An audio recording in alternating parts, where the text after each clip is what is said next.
It's crazy how hard it is to just keep up with, well, everything these days, isn't it? I mean, between work, life, and just trying to not lose it completely, Yeah, it can really take a toll on you. And not just mentally, but physically too. definitely.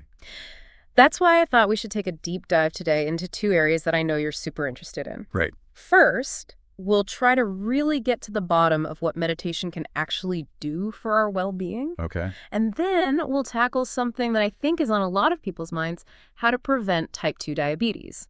And for this deep dive, we've actually got some solid material to work with. Yeah, we've got a really interesting article here that breaks down all the science behind meditation's benefits, like the actual proven stuff, Yeah, all right. And then we've got another one that lays out some pretty practical and effective strategies for diabetes prevention. Perfect. So our mission today is pretty simple. Cut through all the noise and give you, the listener, the real deal on these two topics. Actionable stuff you can actually use to feel better, both in your mind and body. Love it. So, should we jump in? Let's do it. Awesome. So, first up, meditation. We hear about it everywhere, but what's the actual deal? What does it actually do? Well, I think the most well-known benefit, and for good reason because it's backed by tons of research, is stress reduction. Right. Yeah. Meditation has actually been shown to directly impact cortisol levels. Cortisol, that evil stress hormone. Exactly. So how does just sitting there and doing nothing actually lower that? Well, it's all about mindfulness, really. When you intentionally focus on the present moment, like your breath or the sensations in your body, Okay. you're basically training your mind to stop dwelling on the past or worrying about the future. Yeah, I get that. It's like all those worries are a heavy backpack you're carrying around, Yeah, and mindfulness helps you gently put it down for a bit. I like that. A mental break from all the junk. Right. And that leads to feeling calmer, having a better mood, and thinking more clearly. So it's more than just feeling a bit less stressed out in the moment then. Oh, absolutely. I remember the article talked about some pretty big benefits for emotional health too. Totally. Regularly meditating, like making it a habit, Yeah. can have a huge impact on your emotional well-being. Hey. One practice they mentioned specifically was loving kindness meditation, Okay. which is basically about cultivating feelings of warmth and compassion, not just towards others, but also, and this is crucial, towards yourself. Oh, that's so important. Right. We're often our own worst critics. Totally. So intentionally fostering self-compassion can really shift your emotional baseline to a more positive place. And there's research suggesting this can actually help with things like depression and anxiety. Wow, really? Yeah, it's not about replacing professional treatment or anything, but it can be a really valuable tool to use alongside it. Interesting. So less stress, better emotional balance. What else is meditation good for? Well, let's see. Yes, focus and concentration. Something I think everyone in this crazy, always connected world could use a bit more of. You're telling me. The article really emphasized how meditation, through regular practice, can actually build your ability to focus. It's like strengthening a muscle. Okay. The more you bring your attention back when it wanders, the better you get at staying present and focused on what you're doing. So it's not about emptying your mind completely, but more about gently guiding it back when it gets distracted. Exactly. And that leads to all sorts of benefits in everyday life, like it can boost your cognitive abilities and make you more productive. Wow. Okay, this next one I found surprising. Cardiovascular health. I mean, how can sitting still be good for your heart? Well, the connection between our minds and bodies is pretty amazing, right? Yeah. By reducing stress through meditation, you're directly impacting things like blood pressure and heart rate, Right. both of which tend to decrease with consistent practice. There's even research that suggests that certain types of meditation, particularly those focused on positive imagery, can actually stimulate the circulatory system. Huh. And that can help your body better cope with stress-related inflammation, which, as you know, plays a big role in cardiovascular disease. So it's not just a mental exercise, it's actually having a real physical impact on your heart. That's wild. It is pretty incredible. What else? Oh, yeah, the article also mentioned the immune system. Yeah, there's some really exciting research coming out about the link between meditation and immunity. It seems like lowering your stress levels through meditation can actually help your body fight off illness better. Hmm. Some studies even suggest that it can enhance the activity of natural killer cells, which are basically your body's first line of defense against infections and even some types of abnormal cells. Wow, so a calmer mind could actually mean a stronger immune system. That's pretty convincing. It is. Okay, what about sleep? The article mentioned that too, right? Oh, definitely. That's something a lot of people struggle with these days. Yeah, for sure. Insomnia, sleep disruptions, you name it. Yeah. But meditation, especially mindfulness meditation, can really help with that. Okay. It calms your mind, reduces anxiety, all those things that keep us tossing and turning at night. And when you meditate before bed, it really sets the stage for a more restful sleep. So instead of scrolling through your phone before bed, you're saying we should be meditating. It might make a world of difference. Makes sense. Now, what about pain management? How can meditation, which is like a mental thing, help with physical pain?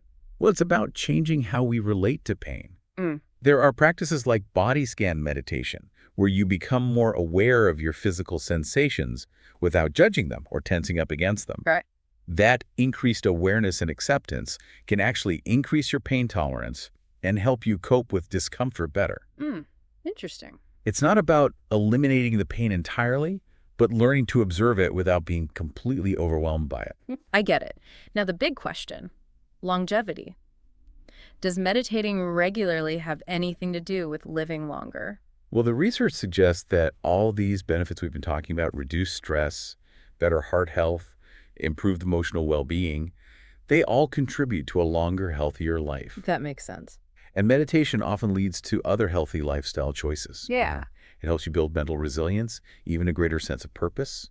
All of those things can add up to a longer and more fulfilling life.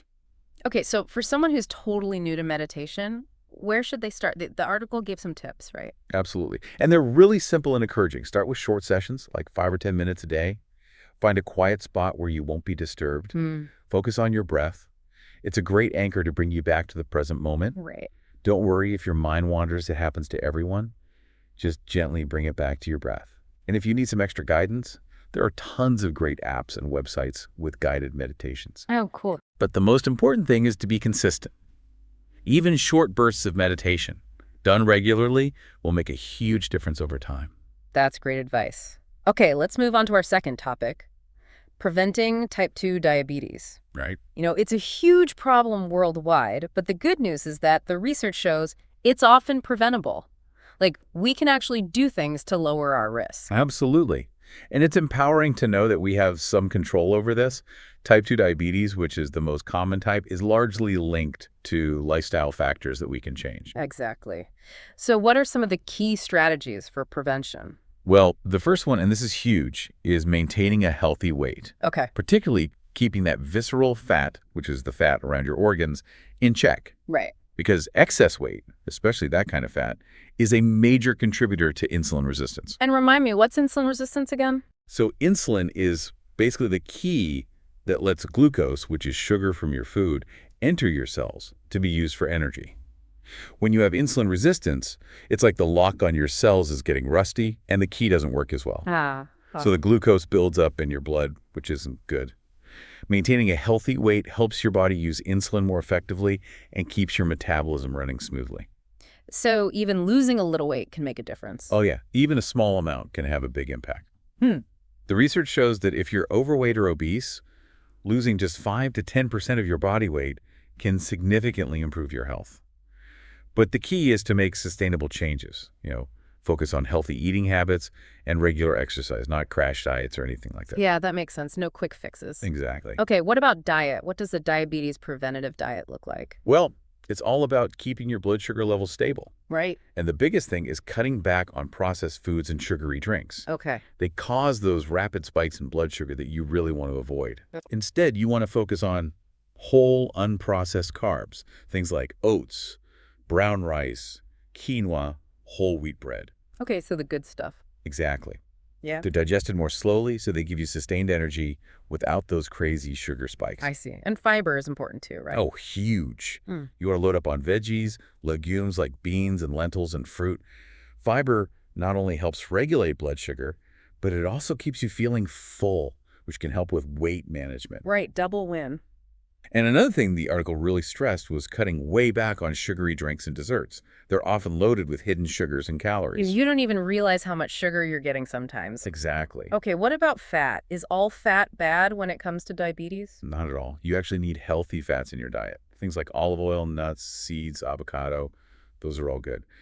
But you want to limit saturated and trans fats, the kind you find in a lot of processed foods. Got it. They can negatively impact your heart health and make you less sensitive to insulin. So healthy fats in moderation, but cut back on the bad stuff. Makes sense. Exactly. Okay, next up is exercise. How does that help prevent diabetes?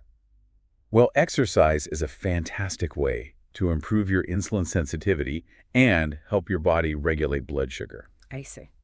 The general recommendation is to aim for at least 30 minutes of moderate intensity aerobic exercise most days of the week. Okay. Things like brisk walking, cycling, swimming, that kind of thing. So it's not just about cardio, though. No, strength training is important too. Okay. Lifting weights, doing body weight exercises, it all helps build muscle mass, which actually helps you process glucose better. Interesting. And even just breaking up long periods of sitting with short boosts of activity can make a difference. Okay, so move more, sit less. Got it. Exactly. The articles also mentioned getting regular blood sugar tests. Why is that important? Well, it's all about being proactive. Regular blood sugar tests allow you to track your levels over time and catch any potential problems early on. So it's about prevention, not just reacting when something's already wrong. Yep. Exactly. It's especially important if you have risk factors like a family history of diabetes, if you're overweight or obese, or if you have a sedentary lifestyle. And it's also a good time to check other important health indicators like your blood pressure and cholesterol levels. Okay, so regular checkups are key. What about staying hydrated? How does that play into diabetes prevention? Well, staying hydrated is crucial for overall health, but it also specifically helps your body regulate blood sugar. So drinking plenty of water throughout the day is a really simple but effective way to support your health. And of course, choose water or unsweetened teas over sugary drinks. Right, that's a no-brainer. Exactly. Okay, next up is stress management. We've already talked about how meditation can help with that, but why is it so important for preventing diabetes? Well, when you're chronically stressed, your body releases hormones that can actually lead to weight gain and increased insulin resistance. Wow. So finding healthy ways to manage stress is really important, whether it's through meditation, deep breathing exercises, yoga, or just spending time doing things you enjoy. Right. And getting enough sleep, like 7 to 8 hours a night, is crucial too. So it all ties together. Stress can affect your sleep, which can affect your eating habits, which can affect your risk for diabetes. It's a chain reaction. Absolutely. Now, the article also mentioned avoiding smoking and limiting alcohol. How do those fit in? Well, both smoking and excessive alcohol consumption have been linked to an increased risk of type 2 diabetes, as well as a bunch of other health problems. Right, so quitting smoking and cutting back on alcohol are both good moves. Exactly. If you smoke, there are resources available to help you quit. Yep. And if you drink alcohol, do it in moderation. For women, that's generally 1 drink a day, and for men, it's 2. Okay, and finally, the article stressed the importance of talking to your doctor. Absolutely. They can provide personalized advice based on your individual health history and risk factors. They might recommend specific blood sugar tests, and they can also discuss preventive medication options like metformin, which can be helpful for some people who are at high risk. So it's a combination of lifestyle changes and working with your doctor. Exactly. It's really empowering to realize how much we can actually do to protect our health. It is. So to wrap up, we've learned that meditation is a powerful tool for improving both mental and physical well-being, and we've got a whole toolkit of strategies for preventing type 2 diabetes. Right. And the best part is, these are things we can all start doing today. Absolutely. Small changes can make a big difference. Exactly. So here's something to think about as you go about your day.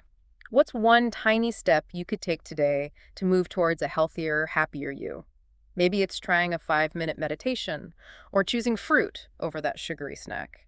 It might seem insignificant in the moment, but trust me, those little choices, when you make them consistently, can really add up to something amazing. And that's it for this deep dive. We'll catch you next time.